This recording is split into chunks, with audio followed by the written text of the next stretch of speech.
Hello दोस्तों, आज का पहला प्रश्न आपके सामने है। प्रश्न हमारा है, संस्कृत शब्द में प्रकृति प्रत्यय बताइए। यानी संस्कृत जो शब्द है उसमें कौन सी जो है प्रकृति और प्रत्यय, यानी कौन सा उपसर्ग, कौन सा धातु और कौन सा प्रत्यय है। तो ऑप्शन हमारा है, सम की क्यत है क्या, सम की जो है क्री क्यत है क्या, जो है यहाँ पे सम क्री क्यतवतु है क्या, या सम क्री क्यत है क्या। क्या यहाँ पे है प्रश्न संख्या पहले का आंसर। तो प्रश्न संख्या पहले का हमारा आंसर जाएगा, जो संस्कृत शब्द है इसका जो व्युत्पत्ति यानी प्रकृति प्रत्यय हुआ होगा सम उपसर्ग क्री धातु और क्यत प्रत्यय से मिलकर बनता है संस्कृत। क्या बनता है?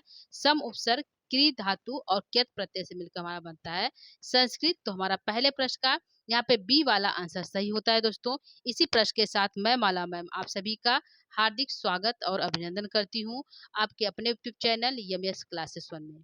आप सभी का हार्दिक स्वागत है दोस्तों। आज की प्रश्नोत्तरी में प्रश्नों की संख्या सिर्फ 20 प्रश्न है दोस्तों। यह प्रश्नोत्तरी इंपॉर्टेंट है क्योंकि यह बाबूराम सक्सेना जो किताब लगी हुई है संस्कृत व्याकरण प्रवेशिका, वहां से प्रश्नोत्तरी है। ठीक है, तो संस्कृत व्याकरण प्रवेशिका से प्रश्नोत्तरी है। तो आइए हम लोग चलते हैं प्रश्नों की तरफ, प्रश्नोत्तरी की तरफ। पहला प्रश्न आपके सामने है। यहाँ पहला प्रश्न था हमारा दोस्तों, प्रश्न था संस्कृत शब्द में प्रकृति प्रत्यय बताइए। तो आंसर हमारा गया था सम उपसर्ग क्री धातु और जो है क्यत प्रत्यय मिलकर हमारा बनता है संस्कृत। तो पहले प्रश्न का यहाँ पे बी आंसर सही होता है। आगे लेंगे प्रश्न संख्या 2 को। दूसरा प्रश्न आपके सामने है। प्रश्न है व्याकरण शब्द में प्रकृति प्रत्यय बताइए। यानी कि व्याकरण शब्द में कौन सा प्रकृति प्रत्यय है। तो बी आंग क्री और लिट प्रत्यय से व्याकरण बना है क्या, बी आंग क्री क्यत प्रत्यय से व्याकरण बना है क्या, बी आंग क्री लिट प्रत्यय से व्याकरण बना है क्या, बी आंग कर लिट प्रत्यय से बना है क्या। किससे जो है व्याकरण शब्द बनता है। तो व्याकरण शब्द में यदि पूछे व्याकरण शब्द में कितने उपसर्ग है, तो 2 उपसर्ग है। एक है बी उपसर्ग और एक है आंग उपसर्ग। कौन सा है? एक बी उपसर्ग है दोस्तों और एक आंग उपसर्ग है। 2 उपसर्ग इसमें लगे हुए हैं हमारे व्याकरण शब्द में। और यहाँ पे धातु कौन सा है, तो धातु यहाँ पे क्री धातु है। क्या है? क्री धातु का प्रयोग किया गया है। यदि प्रत्यय पूछे कौन है, तो लिट प्रत्यय है। क्या है? लुट प्रत्यय मिलकर हमारा बनता है जो है व्याकरण। तो यहाँ पे हमारा आंसर क्या सही होगा? सही होगा हमारा आंसर बी आंग क्री और लिट प्रत्यय मिलकर बनता है व्याकरण। तो यहाँ पे प्रश्न संख्या 2 का यहाँ पे सी आंसर सही होता है। आगे बढ़ेंगे प्रश्न संख्या 3 की तरफ। तीसरा प्रश्न लेंगे। प्रश्न संख्या 3 है, व्याकरण शब्द का प्रयोग सामान्यतः कहाँ किया जाता है। पूछा है कि व्याकरण जो शब्द है इसका प्रयोग सामान्यतः हम कहाँ करते हैं। तो विज्ञान में करते हैं क्या, गणित में करते हैं क्या, इतिहास में करते हैं क्या, या फिर भाषा में करते हैं। कहाँ पे करते हैं व्याकरण शब्द का प्राय प्रयोग। तो प्रश्न संख्या 3 का यहाँ पे आंसर क्या होगा दोस्तों। तो प्रश्न संख्या 3 का आंसर लेंगे। प्रश्न संख्या 3 का यहाँ पे आंसर माना जाएगा, यह जो व्याकरण शब्द का प्रयोग होता वह होता है भाषा में। कहाँ होगा? भाषा में। तो प्रश्न संख्या 3 का यहाँ पे डी आंसर सही होता है। आगे बढ़ेंगे प्रश्न संख्या 4 की तरफ। प्रश्न संख्या 4 यहाँ पे है दोस्तों। प्रश्न संख्या 4 है, वर्णों के समूह को क्या कहा जाता है। तो जो वर्ण होते हैं उसके समूह को क्या कहा जाता है। शब्द कहा जाता है, स्वर कहा जाता है, ध्वनि कहा जाता है, या फिर वर्ण कहा जाता है। क्या कहा जाता है वर्णों के समूह को। तो वर्णों का जब समूह होता है तो उसको हम क्या कहते हैं दोस्तों। वर्णों के समूह को हम कहते हैं शब्द। क्या कहते हैं? शब्द कहते हैं। तो प्रश्न संख्या 4 का यहाँ पे ए वाला पहला आंसर सही होता है। आगे बढ़ेंगे प्रश्न संख्या 5 की तरफ। प्रश्न संख्या 5 यहाँ पे है, अक्षर का अर्थ क्या है। जो अक्षर हमारा बनता वह क्या, इसका क्या अर्थ होता है।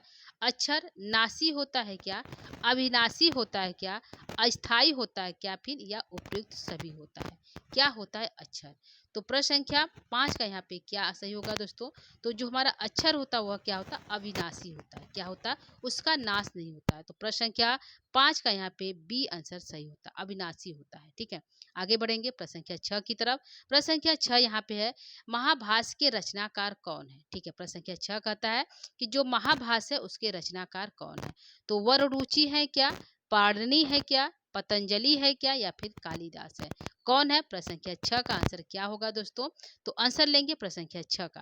प्रश्न संख्या 6 का आंसर जाएगा, जो महाभाष्य के लेखक कौन है। तो महाभाष्य के लेखक है पतंजलि। तो प्रश्न संख्या 6 का यहाँ पे सी आंसर सही होता है।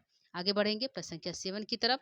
प्रश्न संख्या 7 यहाँ पे कहता है, 7वें नंबर का प्रश्न यहाँ पे है कि अच प्रत्याहार माहेश्वर सूत्र के किस सूत्र से किस सूत्र तक है। यानी कि माहेश्वर सूत्र में कुल कितने जो है सूत्र है दोस्तों। तो 14 सूत्र हैं। कितने? 14 टोटल। माहेश्वर सूत्र की संख्या कितनी? 14 है। तो यहाँ पूछा कि अच जो प्रत्याहार है उसमें माहेश्वर सूत्र के किस सूत्र से, यानी कि पहले से कहाँ तक जो है जो है अच प्रत्याहार के अंतर्गत सूत्र आता है। तो ऑप्शन यहाँ पे है दोस्तों कि पहले से छठे तक जाता है क्या, पहले से चौथे तक है क्या, चौथे से छठवें तक है क्या, या फिर आठवीं से नौवीं तक। कौन सा सूत्र है जो अच प्रत्याहार बनाता है? प्रश्न संख्या 7।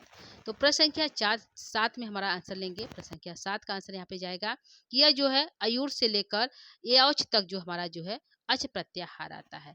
तो यहाँ पे हमारा आंसर जाएगा पहले से 4 तक, यानी कि अयूर से लेकर कहाँ तक जाता है? तो ए औ अच तक, ए औ अच तक जाता है हमारा औच तक। ठीक है, तो यह हमारा हो गया अयूर से लेकर अच तक जाएगा हमारा जो है अच प्रत्याहार।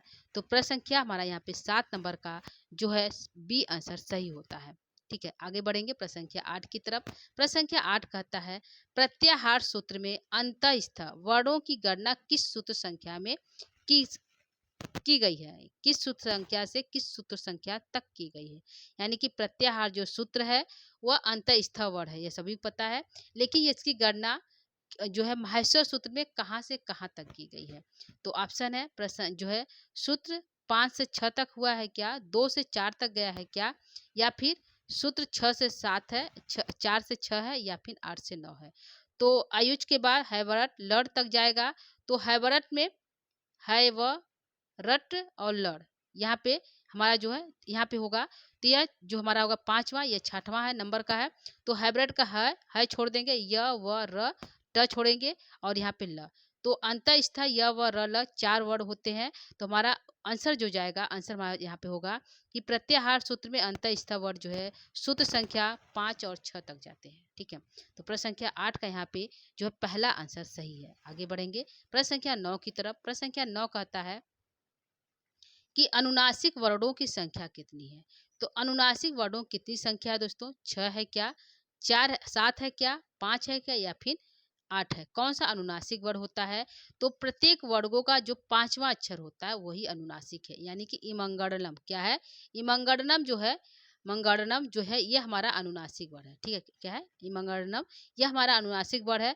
तो कितने हैं? 5 है। तो प्रश्न संख्या 9 का यहाँ पे जो है हमारा सी वाला आंसर सही होता है। अनुनासिक वर्ण के अंतर्गत वर्णों की संख्या 5 होती है। इमंगड़न, इ, म, अंग, अड़ और न। ठीक है, तो ये हमारा 5 है। प्रश्न संख्या 9 का सी वाला आंसर सही है। आगे बढ़ते हैं प्रश्न संख्या 10 की तरफ।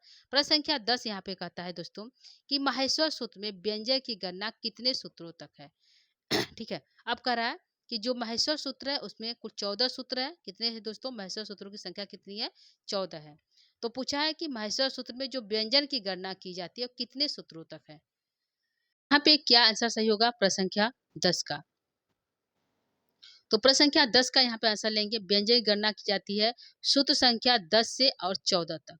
यह जो है इतने के अंतर्गत जो है व्यंजन आते हैं, यानी 10 से स्टार्ट होगा और 14 तक जाएगा। तो हमारा यहाँ पे आंसर जाएगा सी, 10 सूत्रों तक है। कितना है? कितना पूछा है? 10 सूत्रों तक। तो 10 से स्टार्ट होगा 14 तक जाएगा, तो 10 सूत्र हो गए। यहाँ पे व्यंजन गणना कितने सूत्रों तक है? तो आंसर हमारा यहाँ पे जाएगा 10 सूत्रों तक है। ठीक है, तो प्रश्न संख्या 10 का यहाँ पे जो है सी वाला आंसर सही होता है। आगे बढ़ेंगे 10 प्रश्न संख्या 11 की तरफ। 11 प्रश्न कहता है माहेश्वर सूत्र में कौन सा व्यंजन 2 बार आता है? व्यंजन पूछा है, कौन सा व्यंजन 2 बार आता है? अड़ा आता है, ह आता है, य आता है, य आता है, या फिर श आता है? क्या आता है माहेश्वर सूत्र में 2 बार व्यंजन? तो व्यंजन तो अड़ा भी हमारा है, ह भी है, लेकिन अड़ा जो हमारा आता है लड़ का, लड़ जो है, और जो है यहाँ पे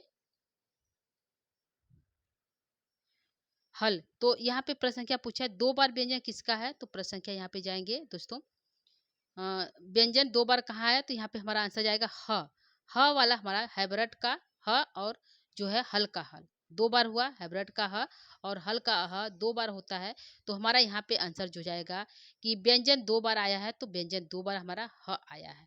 तो प्रश्न संख्या 11 का यहाँ पे जो है बी वाला आंसर सही होता है। ठीक है, आगे बढ़ेंगे प्रश्न संख्या 12 की तरफ। प्रश्न संख्या 12 यहाँ पे कहता है माहेश्वर सूत्र में कौन सा इत संज्ञक व्यंजन 2 बार आया है? तो इस संज्ञक बोला है, कौन सा है? तो यहाँ पे इस संज्ञक के अंतर्गत कौन सा 2 वर्ड है? तो यहाँ पे हमारा 2 वर्ड आता है इत संज्ञक, जिसका हुआ इसका अ, इ, उड़ी, इसका अड़ है, इसकी भी इस संज्ञा हो जाती है दोस्तों, और लड़ वाले अड़ की भी इत संज्ञा हो जाती है। ठीक है, तो यहाँ पूछा है कि 2 बार इत संज्ञा किसकी हुई है, तो इस संज्ञा करने वाले 2 वर्ड कौन सा है, तो अड़ वाला है। कौन सा, अड़ वाला है। तो प्रश्न संख्या यहाँ पे 12 नंबर का ए वाला आंसर सही है, यानी कि पहला आंसर सही है। क्या है, पहला आंसर करेक्ट है। आगे बढ़ते हैं प्रश्न संख्या 13 की तरफ। प्रश्न संख्या 13 यहाँ पे कहता है कि इस इत व्यंजन को 2 बार क्यों प्रयोग में किया जाता है, यानी कि जो है इस व्यंजन को 2 बार क्यों प्रयोग में किया जाता है, तो सल प्रत्याहार बनाने के लिए, अट प्रत्याहार बनाने के लिए, या उभौ, या फिर अल प्रत्याहार बनाने के लिए। किसका इसका प्रयोग किया जाता है, हल जो वर्ड है इसका इस व्यंजन को 2 बार क्यों प्रयोग किया जाता है, यह पूछा है। तो प्रश्न संख्या यहाँ पे हाइब्रिड का ह और हल का ह 2 बार हमारा यहाँ पे है। तो हाइब्रिड जो है यहाँ पे जो है पूछा 2 बार क्यों प्रयोग किया जाता है, तो यहाँ पे प्रत्याहार बनाने के लिए किया जाता है। एक किया जाता है सल प्रत्याहार बनाने के लिए, और एक किया जाता है अट प्रत्याहार बनाने के लिए। ठीक है, अयुर के अ से लेकर हाइब्रिड के ट तक जाएगा तो अट प्रत्याहार बनेगा, और जो है सल का हमारा प्रत्याहार बनेगा। तो सल प्रत्याहार बनता है और अट प्रत्याहार बनता है, यानी कि ह जो व्यंजन है इसका 2 बार प्रयोग क्यों होता है, क्योंकि इससे हम सल प्रत्याहार बनाते हैं और अट प्रत्याहार बनाते हैं। तो हमारा आंसर यहाँ पे हो जाएगा प्रश्न संख्या 13 का उभौ, दोनों आंसर सही होता है। ठीक है, आगे बढ़ेंगे प्रश्न संख्या 14 की तरफ। प्रश्न संख्या 14 यहाँ पे कहता है अहर्न में न को अड़क किस सूत्र से हुआ, यह पूछा है। अहर्न एक शब्द है, तो इसमें जो इसका न है इसको अड़ हो जाता है किस सूत्र से, तो ऑप्शन यहाँ पे है रसाभ्याम नो अढ़ से, अट कुप्यान अनुभ्याम भ्याम वायो अपि से, या फिर रसाभ्याम नो अड़ च, या फिर नाम समान पदे अप अट कुप्यान भव्या अपि से, किससे होगा दोस्तों। तो प्रश्न संख्या यहाँ पे क्या से, या फिर उपयुक्त सभी है। तो प्रश्न संख्या यहाँ पे कह रहा है अहरने में जो न है और अड़, ठीक है, तो न को अड़ किस सूत्र से हुआ है, तो यहाँ पे अहरने जो शब्द है उसमें न को अड़ जो है सी वाले आंसर से हुआ है। ठीक है, तो प्रश्न संख्या 14 का यहाँ पे जो है सी आंसर सही होता है। आगे बढ़ेंगे प्रश्न संख्या 15 की तरफ। प्रश्न संख्या 15 यहाँ पे कहता है कि अड़ प्रत्याहार में कितने वर्णों का बोध होता है, तो अड़ एक प्रत्याहार है, इसके अंतर्गत कितने वर्णों का बोध होता है, 3 होता है, 4 होता है, 5 होता है, या फिर 6 होता है।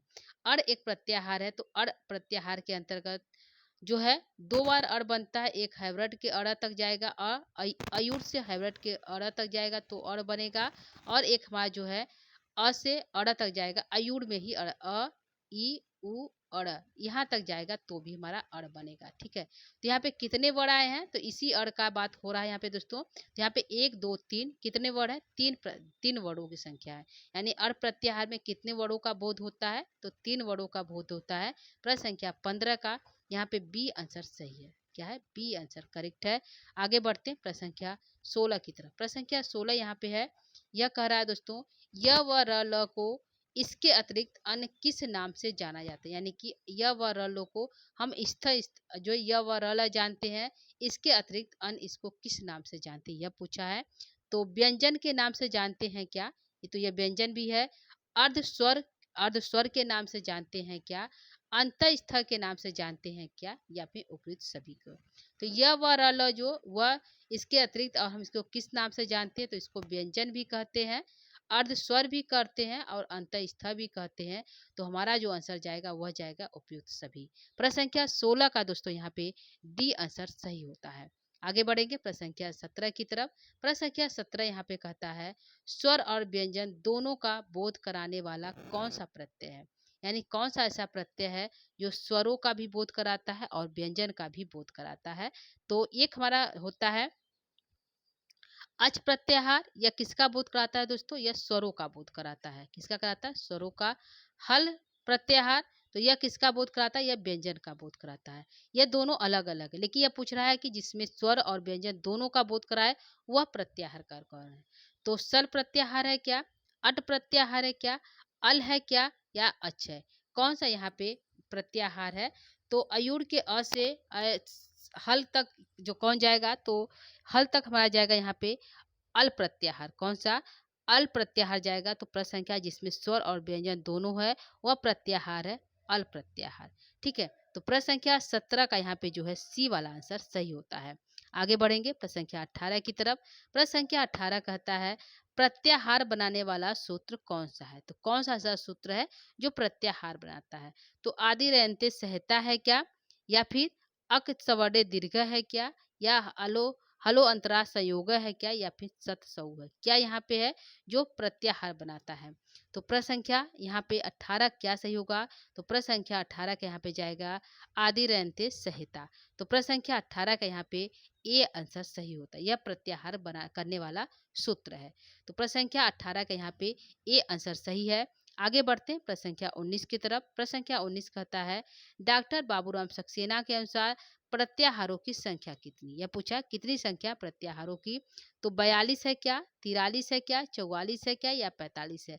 वैसे सामान्य में कहा जाता है प्रत्याहारों की संख्या कितनी है, तो 42 होता है। कितना होता है दोस्तों? 42 है। लेकिन यहाँ बाबूराम सक्सेना के अनुसार पूछा कौन सा है, तो आंसर हमारा जाएगा यहाँ पे 43, 43 है। कितना है? 43, यानी 43 प्रत्याहार है बाबू जो है डॉक्टर जो है बाबूराम सक्सेना के अनुसार। तो प्रश्न संख्या 19 का यहाँ पे जो है बी आंसर सही होता है। आगे बढ़ेंगे प्रश्न संख्या 20 की तरफ। प्रश्न संख्या 20 यहाँ पे कहता है माहेश्वर सूत्र की उत्पत्ति कहाँ से हुई है? तो कहाँ से हुई दोस्तों? ब्रह्मा के कमंडल से हुआ है क्या, नारद की बीड़ा से हुआ है क्या, शिव के डमरू से हुआ है क्या, या फिर विष्णु के चक्र से हुआ है? किससे हुआ है माहेश्वर सूत्र की उत्पत्ति? तो प्रश्न संख्या 20 यहाँ कहता है माहेश्वर जो महान ईश्वरों में ईश्वर है, वो कौन है? माहेश्वर। तो यहाँ पे जो है माहेश्वर सूत्र की उत्पत्ति कहा किससे हुई है? तो शिव जी के डमरू से हुआ। किससे हुआ? शिव जी ने 14 बार डमरू बजाया, तो उस डमरू से उन्होंने अलग अलग सूत्रों का निरूपण किया। किसने? पाणिनि ने। ठीक, किसने किया? पाणिनि महोदय ने किया, और इन्हें जो है माहेश्वर सूत्र की उत्पत्ति की। तो प्रश्न संख्या 20 का यहाँ पे जो है सी आंसर सही होता है। ठीक है, तो दोस्तों यह रहा हमारा सामान्य प्रश्नोत्तरी प्राक कथन से। उम्मीद करती हूँ आपको प्रश्नोत्तरी अच्छा लगा होगा दोस्तों, परीक्षा की दृष्टि से। ठीक है, तो यह रहा दोस्तों आज की हमारी प्रश्नोत्तरी। आगे हम जो है यहाँ पे प्रश्नोत्तरी जो है लेकर पुनः उपस्थित होंगे कल की क्लास में। तो आज के लिए इतना ही करेंगे। कल जो है आगे की प्रश्नोत्तरी हम लेकर पुनः उपस्थित होंगे। तो आज के लिए इतना ही दोस्तों। कल जो है इसके साथ ही प्रश्नोत्तरी कैसा लगा दोस्तों जरूर बताइएगा। 20 प्रश्नों में से आपके कितने सही हुए ये भी आप कमेंट बॉक्स के माध्यम से बता सकते हैं। ठीक है, तो प्रश्नोत्तरी कैसा लगा, यदि अच्छा लगा है तो आप अपने दोस्तों इत्यादि को इसको शेयर कर सकते हैं, जिससे कि उन्हें भी यह कक्षा प्राप्त हो सके। तो आज के लिए इतना ही करेंगे। कल जो है पुनः उपस्थित होंगे। तब तक के लिए दोस्तों नमो नमः, नमः संस्कृताय, धन्यवाद।